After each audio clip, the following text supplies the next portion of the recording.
escape from the world I see by giving up attack thoughts. I can escape from the world I see by giving up attack thoughts.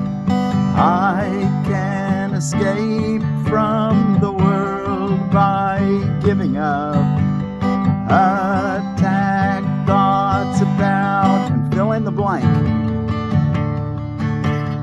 I can escape from the world by giving up attack thoughts about blank. What are you thinking about? I can escape from the world by giving up attack thoughts about and finally, I can escape from the world I see by giving up attack thoughts. I can escape from the world I see by giving up attack thoughts. Oh, the power of the mind again. Every thought we think shapes the perception of the world we see. So let's let go of the attack thoughts. He'll explain. Let's look at it. I can escape from the world I see by giving up attack thoughts. I'm forgiveness teacher from the Ozarks, Miracle Willie, and we're ready here on lesson 23 in A Course in Miracles workbook for students from the Foundation for Inner Peace. Tuesday, January the 23rd of 2024. The idea for today contains the only way out of fear that will ever succeed. I can escape from the world I see by giving up attack thoughts. The idea for today contains the only way out of fear that will ever succeed. Nothing else will work. Everything else is meaningless. But this way cannot fail. Every thought you have makes up some segment of the world you see. It is with your thoughts, then, that we must work. If your perception of the world is to be changed, working with our thoughts. If the cause of the world you see is attack thoughts, you must learn that it is these thoughts which you do not want. Let's pause there and we'll come back and read the entire lesson as we close, so that you can have another moment to do a minute meditation, which he wants us to do 5 of those today. Search in the mind. We'll look at that in a minute. But first, let's take a look at, in chapter 3, the innocent perception, Roman numeral 5, beyond perception. I've said that the abilities you possess are only shadows of your real strength, and that perception, which is inherently judgmental, was introduced only after the separation. No one has been sure of anything since. I've also made it clear that the resurrection was the means for the return to knowledge, which was accomplished by the union of my will with the Father's. We can now establish a distinction that will clarify some of our subsequent statements. 2. Since the separation, the words create and make have become confused. When you make something, you do so out of specific sense of lack or need. When you make something, you do so out of a specific sense of lack or need. Anything made for a specific purpose has no true generalizability. When you make something to fill a perceived lack, you are tacitly implying that you believe in separation.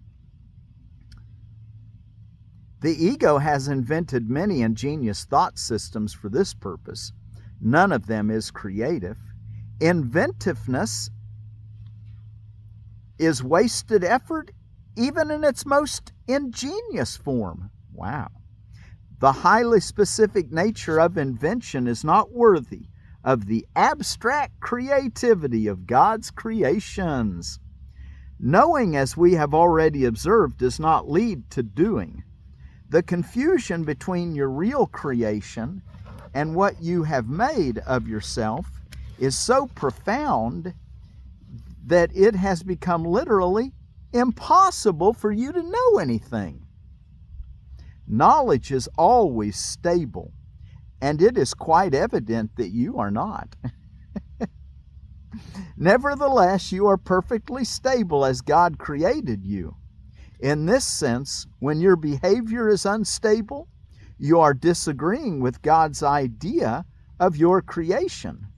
You can do this if you choose, but you would hardly want to do it if you were in your right mind. Paragraph 4. The fundamental question you continually ask yourself cannot properly be directed to yourself at all. You keep asking what it is you are. You keep asking what it is you are. This implies that the answer is not only one you know, but is also one that is up to you to supply. Yet you cannot perceive yourself correctly. You have no you have no image to be perceived. The word image is always perception related and not a part of knowledge. Images are symbolic and stand for something else.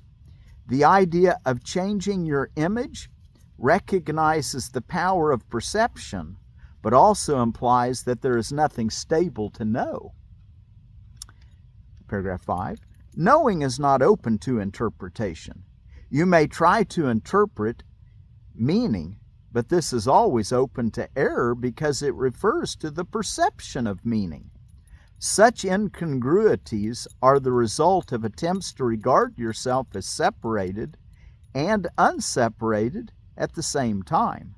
It is impossible to make so fundamental a confusion without increasing your overall confusion still further. Your mind may have become very ingenious, but as always happens when method and content are separated, it is utilized in a futile attempt to escape from an inescapable impasse. Ingenuity is totally divorced from knowledge because knowledge does not require ingenuity. Ingenious thinking is not the truth that shall set you free, but you are free of the need to engage in it when you are willing to let it go.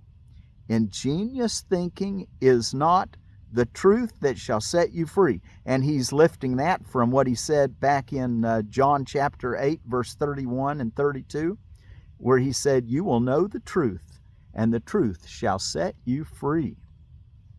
So he's saying here, ingenious thinking is not the truth that shall set you free, but you are free of the need to engage in it when you are willing to let it go. Paragraph 6. Prayer is a way of asking for something. It is the medium of miracles. Prayer is a way of asking for something, and it's the medium of miracles. But the only meaningful prayer is for forgiveness, because those who have been forgiven have everything. Once forgiveness has been accepted, prayer in the usual sense becomes utterly meaningless. The prayer for forgiveness is nothing more than a request that you may be able to recognize what you already have.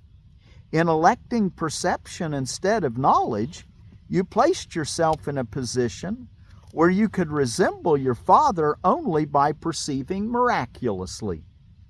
You have lost the knowledge that you yourself are a miracle of God. Creation is your source, and your only real function is creation. Paragraph 7. The statement, "God created man in his own image and likeness," which is a quote out of Genesis chapter 1, verse 27, the statement, "God created man in his own image and likeness," needs interpretation. Image can be understood as thought, and likeness as of a like quality. God did create spirit in his own thought and of a quality like to his own. There is nothing else. Perception, on the other hand, is impossible without a belief in more and less. At every level, it involves selectivity. Perception is a continual process of accepting and rejecting, organizing and reorganizing, shifting and changing. Evaluation is an essential part of perception because judgments are necessary in order to select. Paragraph 8. What happens to perceptions if there are no judgments and nothing but perfect equality? What happens to perception if there are no judgments and nothing but perfect equality? Perception becomes impossible.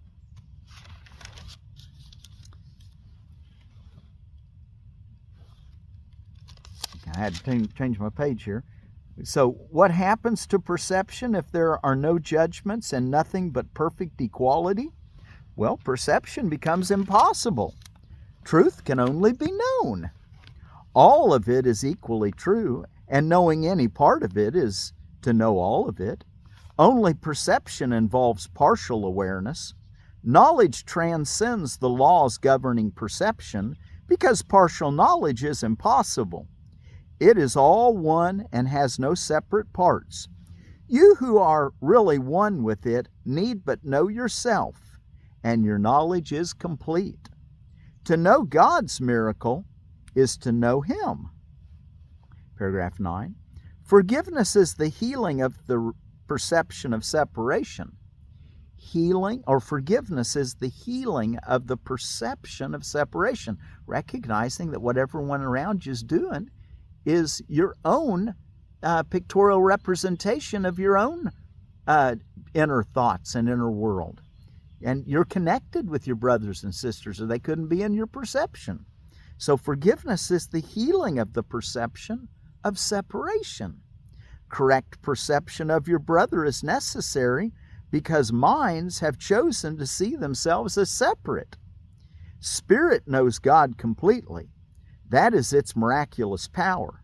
The fact that each one has this power completely is a condition entirely alien to the world's thinking. The world believes that if anyone has everything, there is nothing left.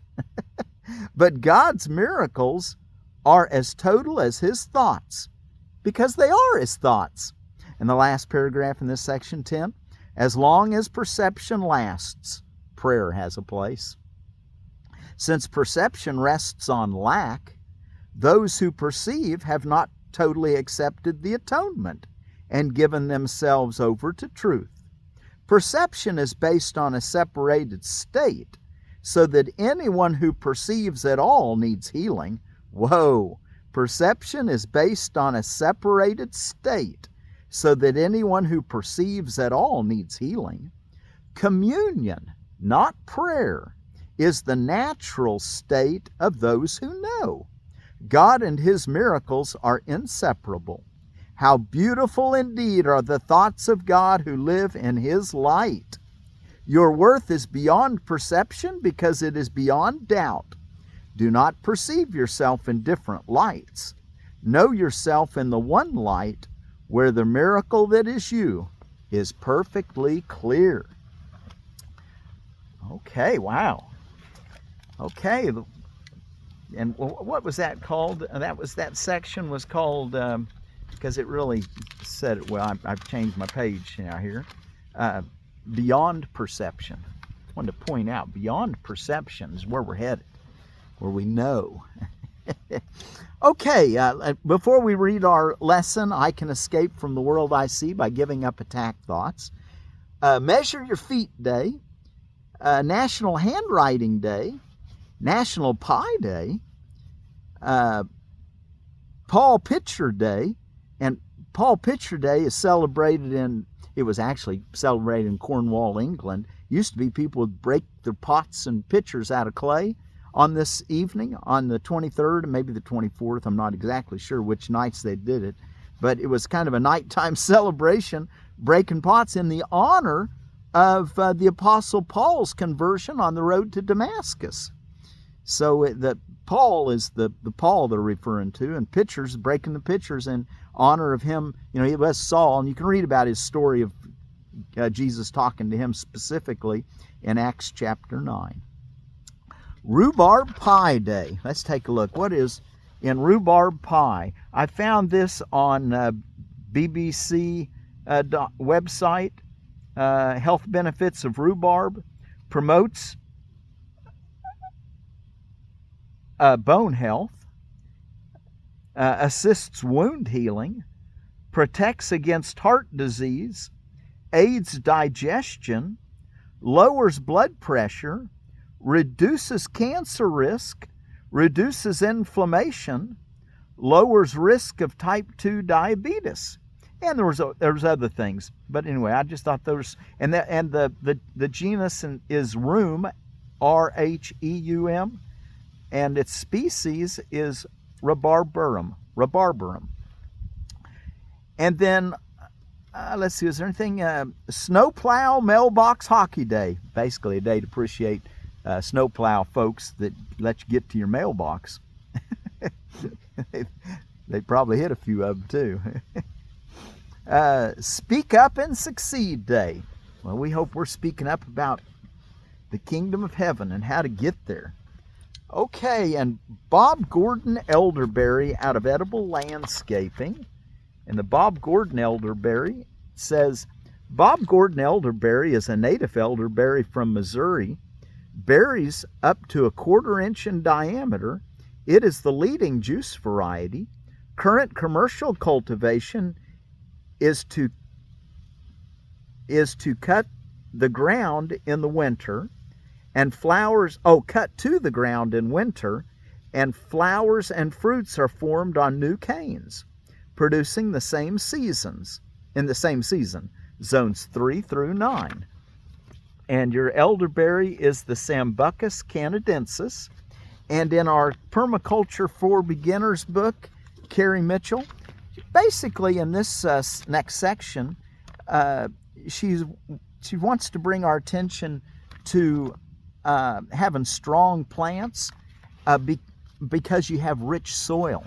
So I would encourage you to really make sure you check your soil, be sure it's got that it's the right pH for what you're wanting to grow. Blueberries take a strong acid soil, where potatoes and most of your garden plants, potatoes, tomatoes, corn, is more of a neutral or just slightly acidic, about a 6.5, where blueberries like it way down there around 4.5 pH.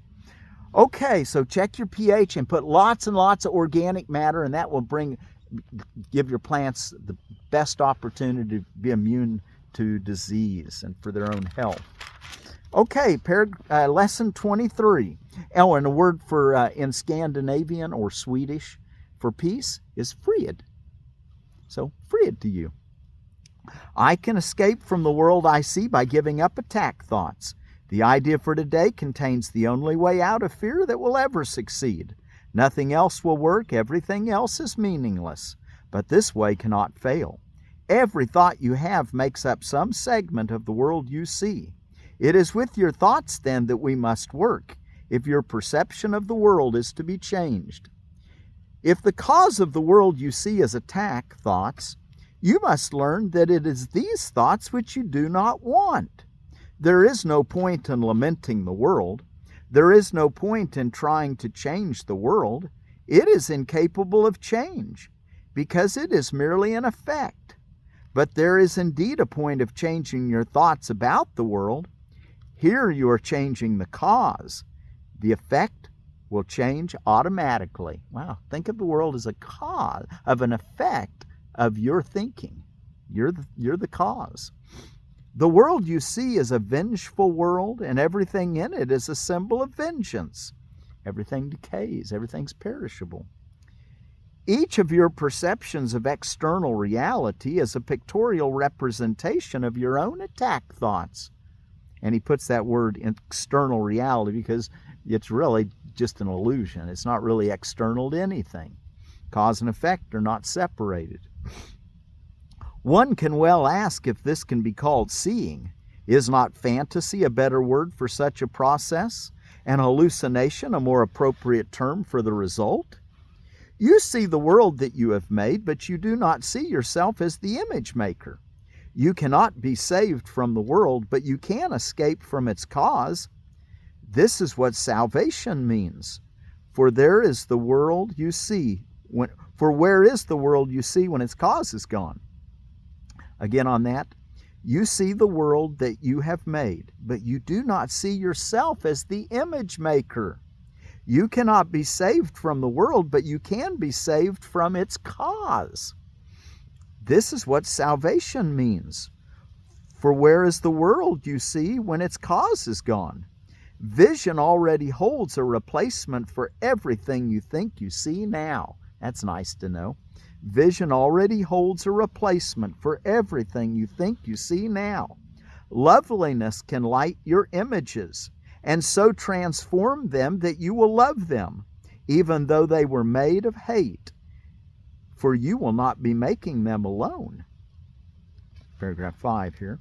The idea for today introduces the thought that you are not trapped in the world you see, because its cause can be changed. This change requires first that the cause be identified and then let go, so that it can be replaced. So 3 steps there. First, identify. So this change to change the world is first that the cause be identified, the mind, the thought, and which thoughts are you really thinking, and then let go of the thoughts that are making a vengeful world, and then it can be replaced. And so he says the first 2 steps in this process require your cooperation. To identify the cause and to let it go, that requires your cooperation. The final one does not, to let it be replaced by what already is. Your images have already been replaced. By taking the first 2 steps, you will see that this is so. Besides using it throughout the day, as the need arises, 5 practice periods are required in applying today's idea. Okay, so we're going to look for, search our thoughts, and we're going to use this 3-point step. Cause identified, and let it go. That's our part, and then it will be replaced for us because it's already has a replacement in reality. You're beginning to know again. Besides using it throughout the day as the need arises, 5 practice periods are required in applying today's idea. So he wants us to use it throughout the day whenever our peace is disrupted. But also he wants us 5 periods where we use the idea. As you look about you, repeat the idea slowly to yourself first, and then close your eyes and devote about a minute to searching your mind for as many attack thoughts as occur to you. As each one crosses your mind, say, I can escape from the world I see by giving up attack thoughts about, and then name the thought you just uncovered.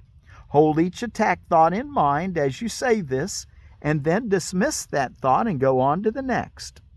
In the practice periods, be sure to include both your thoughts of attacking and of being attacked. You can even add thoughts that you think where someone is attacking somebody else. But the idea here is he wants us to really understand in the practice periods, be sure to include both your thoughts of attacking and of being attacked. Their effects are exactly the same because they are exactly the same. You do not recognize this as yet, and you are asked at this time only to treat them as the same in today's practice periods. We are still at the stage of identifying the cause of the world you see. When you finally learn that thoughts of attack and of being attacked are not different, you will be ready to let the cause go. Wow. Okay. I can escape from the world I see by giving up attack thoughts. And we'll do this for a minute and get one of your meditations in right now. I can escape from the world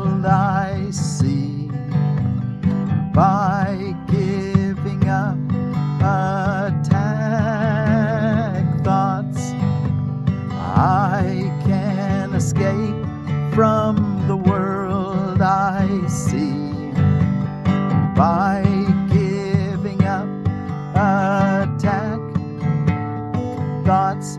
Now I can escape from the world by giving up attack thoughts about fill in the blank. I can escape from the world by giving up attack thoughts about. I can escape from the world by giving up attack thoughts about. I can escape from the world by giving up attack thoughts about. I can escape from the world by giving up attack thoughts about. One more time, one more search. I can escape from the world by giving up attack thoughts about.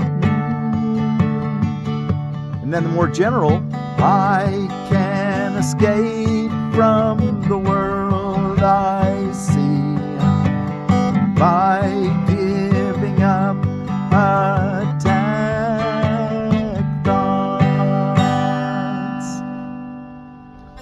I can escape from the world I see by giving up attack thoughts. I encourage you to do your 5 1-minute practice periods and use it throughout the day if something disturbs you. Until tomorrow, go in freed. Peace. Scandinavian. I can escape from the world I see by giving up attack thoughts. Freed.